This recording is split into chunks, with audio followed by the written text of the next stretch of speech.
Hi friends, welcome to this channel. दोस्तों, ये हमारा हिंदी के लिए एक्सपेक्टेड क्वेश्चन की तीसरा क्लास है। ओके। और आज के इस क्लास में हम लोग जो है वो हिंदी के 15 मोस्ट इम्पोर्टेंट क्वेश्चन को यहाँ पे देखने वाले हैं। यहाँ पे जितने भी क्वेश्चन आपको बताए जाएंगे वे सब टीचिंग एग्जाम से रिलेटेड है। ठीक है, किसी ना किसी टीचिंग एग्जाम में आ चुके हैं, चाहे वो आपका टेट का एग्जाम हो, अदर स्टेट के बीएड का एग्जाम हो। ठीक है, तो वहीं सबसे ये जो क्वेश्चन है वो उठाया गया है। आप इस क्वेश्चन के नंबरिंग पे मत जाइएगा, क्योंकि ये जो क्वेश्चन है वो बीच से उठाया गया है, इसीलिए तो आप लोग जो है वो बस क्वेश्चन पे ध्यान दीजिएगा। यहाँ पे हम बहुत ही डिटेल से बात करने वाले हैं, इसीलिए वीडियो को जो है वो स्टार्टिंग से लास्ट तक जरूर देखिएगा। अगर आपको कुछ भी नहीं पता तो भी यहाँ पे आप बहुत सी चीज़ें को जो है वो यहाँ पे सीखने वाले हो। हिंदी ग्रामर के बहुत सी चीज़ों को यहाँ पे जो है वो आप सीखने वाले हो, तो इसलिए ध्यान से जो है वो क्लास को अच्छे से सुनिएगा।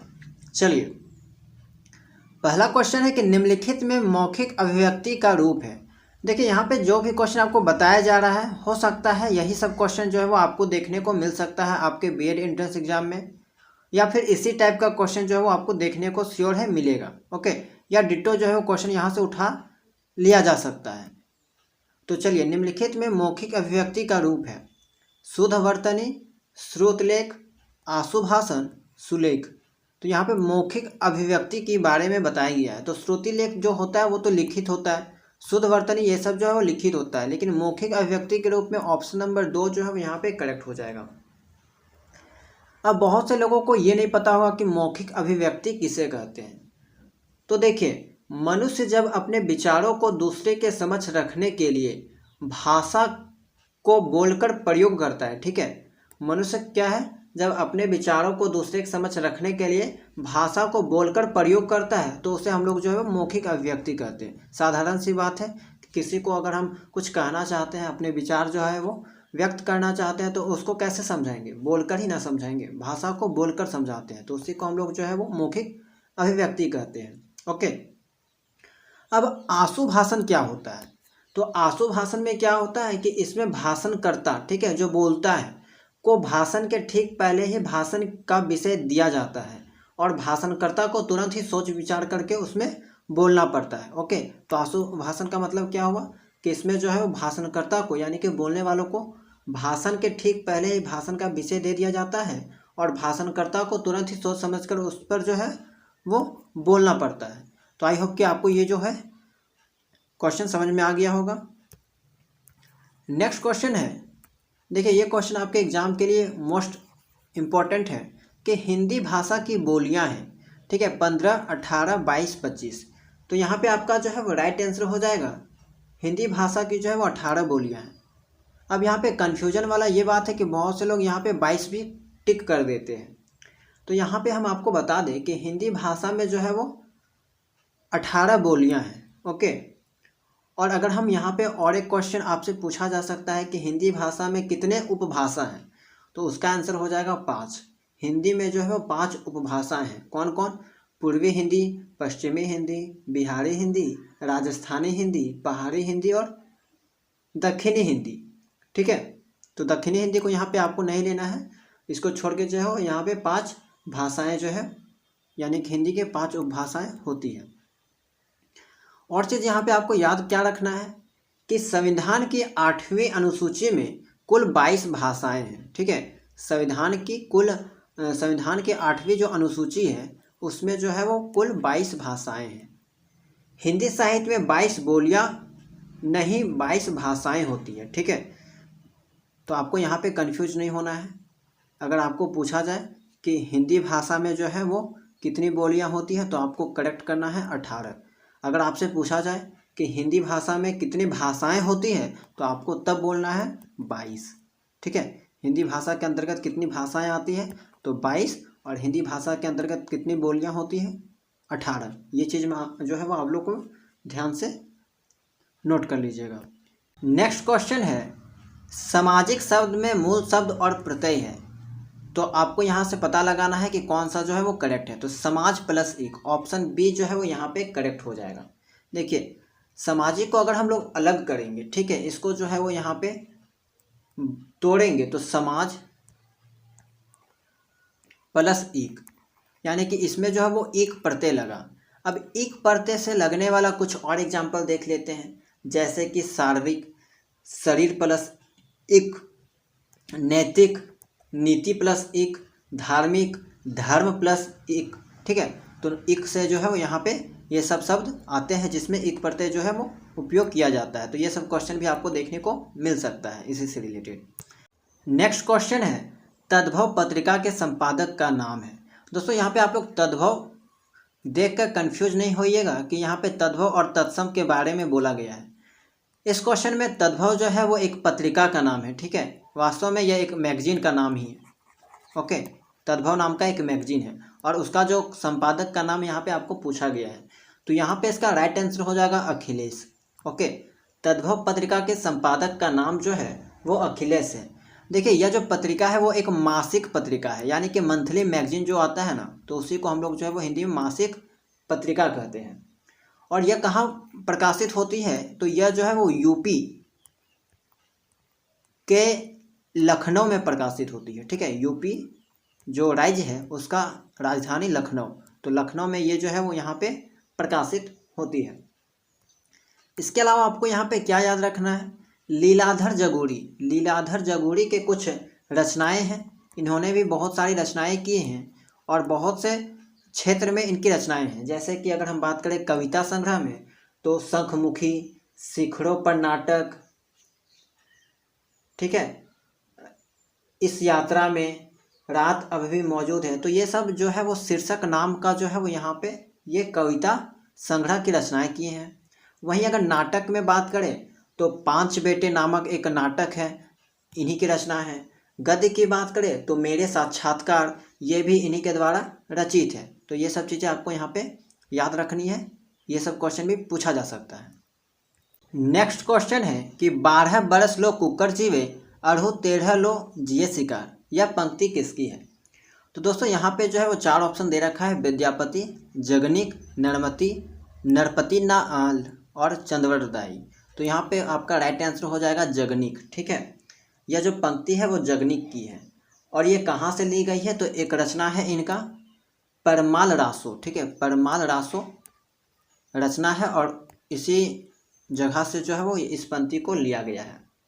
इसके अलावा यहाँ पे आपको क्या याद रखना है कि जैसे विद्यापति, कभी कभी आपके एग्जाम में क्वेश्चन विद्यापति की रचनाएं के बारे में पूछ लिया जाता है कि विद्यापति की रचनाएं कौन सी हैं। चार ऑप्शन दे दिया जाएगा, उसमें से आपको जो है वो सिलेक्ट करना होता है।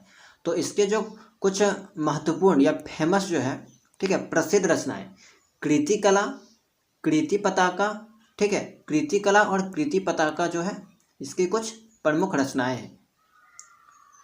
तो यहाँ से भी क्वेश्चन आपको पूछा जा सकता है। इसके अलावा आपको यहाँ पे जो है वो चंद्रवरदाई, ठीक है, चंद्रवरदाई की रचना पूछा जा सकता है। जैसे कि इसका रचना क्या है, पृथ्वीराज रासो, पृथ्वीराज रासो जो है वो चंद्रवरदाई के द्वारा रचित है। इसके अलावा हमारा बच गया ऑप्शन 3 नरपति नाल। ठीक है, तो इसके द्वारा रचनाएं कुछ है, बिसल देव रासो। ठीक है, इसने एक रचना की है बिसल देव रासो, उसका नाम है। तो आप लोग जो है वो ध्यान से ये सब को नोट कर लीजिएगा। तो इसका क्वेश्चन का आंसर क्या हो गया यहाँ पे आपका जगनिक। आई होप कि ये चीज़ आपको समझ में आ गया होगा। चलिए नेक्स्ट क्वेश्चन है, अकाल का परिवाची है, अकाल का परिवाची है, दुर्भिक्ष, अपरिहार्य, अंधियारा, अक्षत। तो अकाल का परिवाची शब्द क्या है, दुर्भिक्ष। ठीक है, अकाल का परिवाची शब्द है दुर्भिक्ष। अब इसके अलावा अपरिहार्य, तो अपरिहार्य का अगर आपको परिवाची शब्द पूछा जाए तो इसका आंसर होगा अवर्जनीय। ठीक है, अवर्जनीय, अबाध्य, अनिवार्य। ठीक है, अपरिहार्य का परिवाची शब्द क्या हो सकता है, अवर्जनीय, अबाध्य और अनिवार्य। ठीक है, अनिवार्य। क्लियर हो गया। अगला देख लेते हैं, इस ऑप्शन के बारे में थोड़ा सा जान लेते हैं। अंधियारा, अंधियारा का परिवाची शब्द पूछा जाए तो इसका परिवाची शब्द होता है तम। इसके अलावा तमिस्त्रा, ओके, तिमिर, अंधियारा का परिवाची शब्द तिमिर, स्याही, ये सब भी पूछ लिया जाता है, स्याही किसका परिवाची शब्द है, अंधियारा का अंधेरा भी हो जाएगा। तो ये सब जो है वो अंधियारा का परिवाची शब्द है। अक्षत, अक्षत का परिवाची शब्द, तो अक्षत का हो जाता है परिवाची शब्द समूचा, ठीक है, समूचा। कल्याण, या फिर हम कहें तो संपूर्ण, ये सब जो है वो अक्षत का परिवाची शब्द है। तो आई होप कि आपको जो है वो ये चीज़ भी अच्छे से समझ में आ गया होगा। बहुत कुछ जो है वो आपको नया नया चीज़ें सीखने को मिल रही होगी। तो वीडियो को लाइक जो है वो ज़रूर कर दीजिएगा। चलिए नेक्स्ट क्वेश्चन देखते हैं। नेक्स्ट क्वेश्चन है कि निम्नलिखित में से कौन सा मिश्र वाक्य है। तो देखिए, इस क्वेश्चन को करने से पहले आपको जो है वो मिश्र वाक्य के बारे में पता होना चाहिए कि मिश्र वाक्य किसे कहते हैं।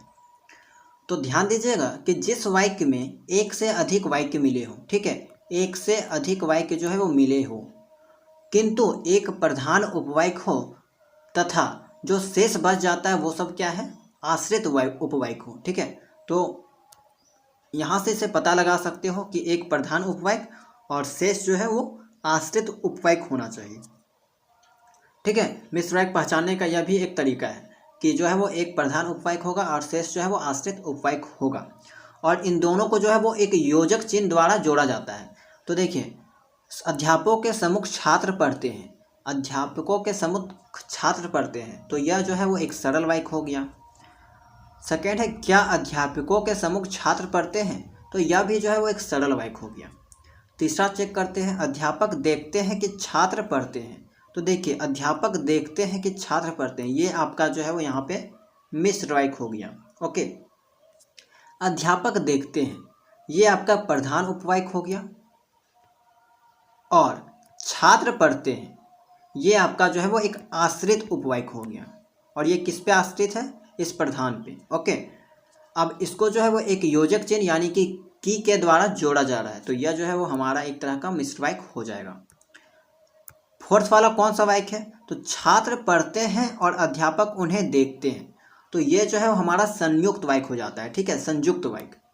संयुक्त वाक्य किसे कहते हैं, जिस वाक्य में दो या दो से अधिक उपवाक्य मिले हो, जिस वाक्य में दो या दो से अधिक उपवाक्य मिले हो परंतु सभी वाक्य प्रधान हो, ठीक है, सभी वाक्य प्रधान हो। और मिश्र में क्या था कि दो या दो से अधिक वाक्य था, लेकिन पहला वाक्य प्रधान था और दूसरा जो है वो आश्रित था। लेकिन इसमें संयुक्त में क्या है, सभी वाक्य प्रधान हो, ठीक है, उसे हम लोग संयुक्त वाक्य कहते हैं। जैसे इसी एग्जाम्पल को देख लीजिए, छात्र पढ़ते हैं और अध्यापक उन्हें देखते हैं। दूसरा एग्जाम्पल की बात करें तो वह सुबह आगरा गया और शाम को लौट आया, ठीक है, वह सुबह जो है वो आगरा गया और शाम को लौट आया, तो यह भी एग्जाम्पल में जो है वो संयुक्त वाक्य है। सरल वाक्य आपको पता होगा कि किसे कहते हैं, कि एक कर्ता और हो सकता है, ठीक है, इसमें कर्ता एक से अधिक भी हो सकता है, लेकिन मुख्य क्रिया एक ही होगी, ठीक है। तो एक कर्ता एक क्रिया रहता है, तो उसको हम लोग जो है वहाँ पे सरल वाक्य कहते हैं, एक कर्ता एक क्रिया, ठीक है। लेकिन कभी कभी एक कर्ता से ज़्यादा भी हो सकता है, लेकिन वहाँ पे फिक्स है, क्रिया जो है वो एक ही रहेगी, जैसे कि राकेश पढ़ता है। नेक्स्ट क्वेश्चन है कि जिसकी पूर्व से कोई आशा ना हो के लिए एक शब्द आपको बताना है, ठीक है, अनेक शब्दों के लिए एक शब्द है, तो जिसकी पूर्व से कोई आशा ना हो उसको हम लोग क्या कहेंगे, चार ऑप्शन दे रखा है, आपको बताना है। तो यहाँ पे इसका राइट आंसर हो जाएगा अप्रत्याशित, ठीक है, जिसकी पूर्व से कोई आशा ना हो उसे जो है वो अप्रत्याशित कहते हैं। अब प्रत्याशा के लिए क्या उपयोग किया जाता है, तो जिसकी आशा की गई हो, ठीक है, जिसकी आशा की गई हो उसको हम लोग प्रत्याशा कहते हैं। उसके अलावा अपरिमेय क्या है, कि जिसकी माप ना संभव हो, ठीक है, जिसकी माप संभव नहीं है, ठीक है, जिसका मेजरमेंट जो है वो संभव नहीं है, पॉसिबल नहीं है, उसको हम लोग अपरिमेय कहते हैं। ओके, अनाहुत क्या होता है, जो बिना बुलाए आया हो, ठीक है, जो बिना बुलाए आया हो उसे हम लोग अनाहुत कहेंगे। तो चारों यहाँ पे आपको समझ में आ गया, ठीक है। क्वेश्चन का आंसर आपका अप्रत्याशित होगा, जिसकी यहाँ पे जो है वो पूर्व से कोई आशा ना हो उसको हम लोग अप्रत्याशित कहते हैं। तो यहाँ पे बहुत सारे जो है वो आपको वन वर्ड सब्स्टिट्यूशन यानी कि अनेक शब्दों के लिए एक शब्द जो है वो आपको पढ़ना है हिंदी में, आपके एग्जाम के लिए जो है वो बहुत बहुत इंपॉर्टेंट है, इसे जो है वो अच्छे से पढ़ लीजिएगा।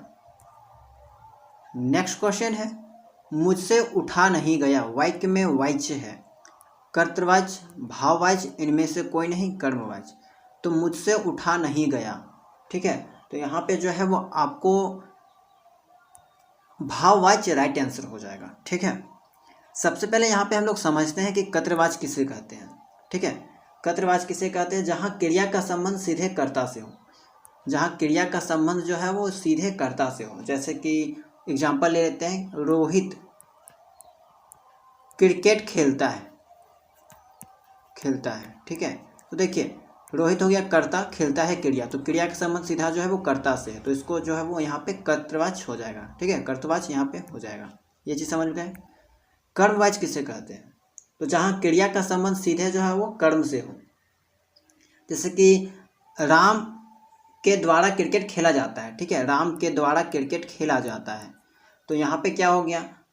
राम हो गया कर्ता, क्रिकेट हो गया कर्म।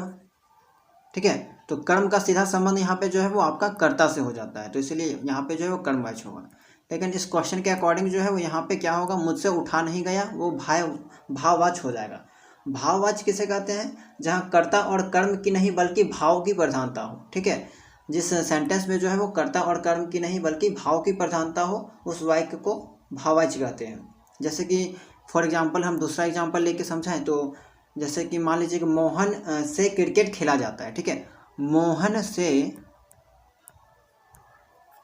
क्रिकेट खेला जाता है, तो देखिए मोहन हो गया कर्ता, क्रिकेट हो गया कर्म, खेला हो गया यहाँ पे खेलना जो है वो क्रिया हो गया। तो यहाँ पे ना कर्म की प्रधानता है ना क्रिया की प्रधानता है, यहाँ पे जो है वो भाव की प्रधानता है। से खेला जा रहा है, मोहन से क्रिकेट खेला जाता है। ठीक है, तो यहाँ पे भाव की प्रधानता है, इसलिए यहाँ पे जो है वो भाववाच्य हो जाएगा। तो आई होप कि आपको जो है वो ये चीज़ समझ में आ गया होगा। इसे और अच्छा से समझने के लिए जो है वो आप एक बार इस टॉपिक को पढ़िएगा और एग्जाम्पल की प्रैक्टिस कीजिएगा, तो आपको जो है वो और अच्छे से यहाँ पे जो है वो ये चीज़ समझ में आ जाएगी।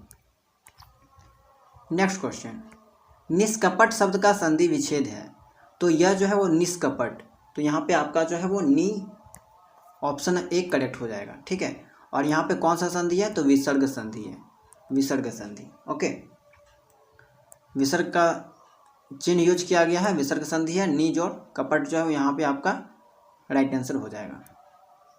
नेक्स्ट क्वेश्चन देखते हैं, इस देश में हिंदी भाषा का प्रयोग लिखने एवं बोलने में किया जाता है। ठीक है, इस किस देश में जो है 4 ऑप्शन दे रखा है, इसमें से किस देश में हिंदी भाषा का प्रयोग लिखने एवं बोलने में किया जाता है? ऑस्ट्रेलिया, मॉरिशस, पाकिस्तान, दक्षिण अमेरिका। तो यहाँ पे जो है वो आपका राइट आंसर हो जाएगा मॉरिशस। ऑप्शन 2 जो है वो करेक्ट हो जाएगा। ऑस्ट्रेलिया में कौन भाषा चलता है? तो ऑस्ट्रेलिया में ऑस्ट्रेलियन इंग्लिश चलता है। पाकिस्तान में क्या चलता है? तो पाकिस्तान में उर्दू चलता है, और इसके अलावा यहाँ पे पाकिस्तानी इंग्लिश चलता है। दक्षिण अमेरिका में क्या चलता है? तो दक्षिण अमेरिका में अमेरिकी आदिवासी लोग जो बोलते हैं, जैसे कि उनका नाम कुछ भाषा के बारे में बात करें तो जैसे कि नादेनी, ठीक है, एस्किमो, ये सब जो है वो भाषा का नाम है, और ये सब दक्षिण अमेरिका में बोला जाता है। ठीक है, तो ये चीज़ आपका यहाँ पे ये क्वेश्चन अच्छे से क्लियर हो गया। नेक्स्ट क्वेश्चन, सुरसागर किस भाषा की रचना है? सुरसागर किस भाषा की रचना है? ये भी आपके एग्जाम में जो है वो आ सकता है, या फिर इम्पोर्टेंट है आपके एग्जाम के दृष्टिकोण से इस टाइप का क्वेश्चन, या फिर यही। ओके, अवधी, छत्तीसगढ़ी, ब्रज, बुंदेली। तो यहाँ पे जो है वो सुरसागर जो है वो ब्रज, ऑप्शन 3 जो है वो यहाँ पे करेक्ट हो जाएगा। ओके, अब देखिए नाम से ही पता चल रहा है सुरसागर, तो सुर से सूरदास, सूरदास द्वारा ये रचित है, ऐसे आप इस चीज़ को याद रख सकते हो। सुरसागर जो है वो किसके द्वारा रचित है? सूरदास के द्वारा। ये भी पूछा जा सकता है कि सुरसागर किसके द्वारा रचित है, तो सूरदास आपको बताना है। ये सब जो है वो हिंदी काव्य है, इसीलिए ये सब क्वेश्चन जो है वो आपको हिंदी में देखने को मिल सकता है। और यहाँ पे आपको क्या याद रखना है? तो देखिए एक चीज़ यहाँ पे हम आपको बताते हैं, 2 पॉइंट और बताते हैं जो आपके एग्जाम के लिए इंपॉर्टेंट है। कृष्ण काव्य की मुख्य भाषा, ठीक है, कृष्ण काव्य की मुख्य भाषा अगर पूछे तो आपका आंसर क्या होगा? ब्रज। ठीक है, ब्रज। या फिर आपसे ये पूछे कि राम काव्य की मुख्य भाषा, तो अवधी, वहाँ पे क्या होगा आपका? अवधी। तो ये 2 चीज़ आपको यहाँ पे याद रखना है कि कृष्ण काव्य की मुख्य भाषा ब्रज होती है और राम काव्य की मुख्य भाषा जो है वो अवधी होती है। ओके, चलिए नेक्स्ट क्वेश्चन देखते हैं।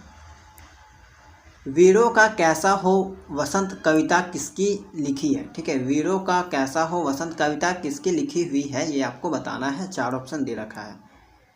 सुमित्रा कुमारी चौहान, रामधारी सिंह दिनकर, माखनलाल चतुर्वेदी, सुभद्रा कुमारी चौहान। तो यहाँ पे जो है वो इसका राइट आंसर हो जाएगा सुभद्रा कुमारी चौहान। ठीक है, सुभद्रा कुमारी चौहान। यहाँ से इस टाइप का क्वेश्चन और एक जनरली पूछा जाता है, झांसी की रानी। ठीक है, आप लोगों ने बचपन में पढ़ा होगा 8 या 9 क्लास में कि झांसी की रानी जो है वो किसके द्वारा रचित है, तो ये भी जो है वो आपका सुभद्रा कुमारी चौहान के द्वारा ही रचित थी।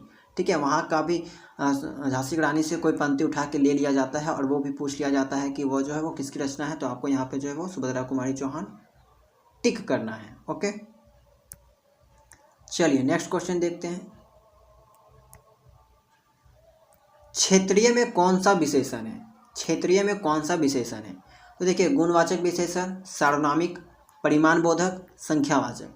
तो सबसे पहले हम लोग जो है वो इसका मतलब जान लेते हैं। मतलब जान लेंगे तो आराम से जो है वो इस क्वेश्चन को सॉल्व कर लेंगे। जैसे सार्वनामिक विशेषण, तो सार्वनामिक विशेषण से कहते हैं कि वे सर्वनाम शब्द जो संज्ञा से पहले आए और विशेषण की तरह उस संज्ञा शब्द का विशेषता बताए। ठीक है, वह सर्वनाम शब्द जो संज्ञा से पहले आता है और विशेषण की तरह जो है वो उस संज्ञा शब्द की विशेषता बताता है, उसको हम लोग जो है वो सार्वनामिक विशेषण कहते हैं।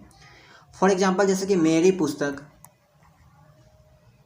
वह लड़का, वह पुस्तक, वह किताब, ये सब जो है वो सार्वनामिक विशेषण का उदाहरण है। संख्यावाचक आपको पता होगा कि जो संज्ञा या सर्वनाम का जो है वो संख्या बताए उसको संख्यावाचक विशेषण कहते हैं। परिमाणबोधक, जो परिमाण बताए, संज्ञा का जो है वो यहाँ पे परिमाण बताए, वो जो है वो यहाँ पे आपका परिमाणबोधक कहलाता है। अब इन तीनों तो ये होगा नहीं, आप इस चीज़ से समझ गए। क्षेत्रीय ना सार्वनामिक होगा, ना संख्या होगा, ना परिमाणबोधक होगा, तो आपका जो बच गया यानी कि गुणवाचक, तो क्षेत्रीय जो है वो गुणवाचक होगा। ठीक है, गुणवाचक विशेषण किसे कहते हैं? जो संज्ञा या सर्वनाम के गुण को बताए। ठीक है, तो उसे जो है गुणवाचक विशेषण कहते हैं। तो ये चीज़ भी आपको यहाँ पे क्लियर हो गया, पूरा विशेषण समझ में आ गया। चलिए, विशेषण क्या होता है? जो संज्ञा एवं सर्वनाम की विशेषता बताता है उसको विशेषण कहते हैं। चलिए, इस क्लास का लास्ट क्वेश्चन है, चौराहा शब्द में समास है, कर्मधारय समास, द्विगु समास, अव्ययभाव समास, द्वंद्व समास। तो चौराहा, देखिए चौराहा में क्या हो रहा है कि एक संख्यावाचक शब्द आ रहा है। ठीक है, संख्यावाचक, तो संख्यावाचक शब्द कौन सा समास में आता है? द्विगु समास में। ठीक है, द्विगु समास में जो है वो संख्यावाचक शब्द आता है, पहला पद जो है संख्या होता है, संख्यावाचक होता है। द्विगु समास में पहला पद संख्यावाचक होता है। और एग्जाम्पल ले ले, जैसे कि दोपहर,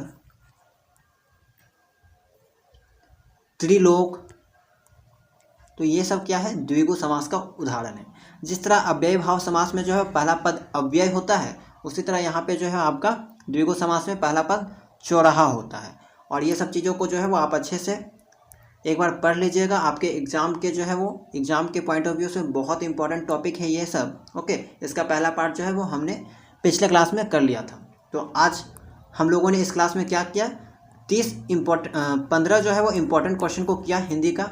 आई होप कि आपको जो है क्लास पसंद आया होगा, बहुत से नया चीज़ सीखने को मिला होगी। ठीक है, यहाँ पे जो है वो हम बहुत ही डिटेल से, जितना हो सका उतना डिटेल से यहाँ पे बात किए। तो आई होप कि आपको जो है वो क्लास पसंद आया होगा। तो वीडियो को प्लीज़ लाइक कर दीजिएगा, और अगर चैनल में नए हैं तो प्लीज़ सब्सक्राइब जरूर कर दीजिएगा। ओके, और टेलीग्राम चैनल में से अगर नहीं जुड़े होंगे तो उसका लिंक डिस्क्रिप्शन बॉक्स में मिल जाएगा, वहाँ से जुड़ जाइएगा।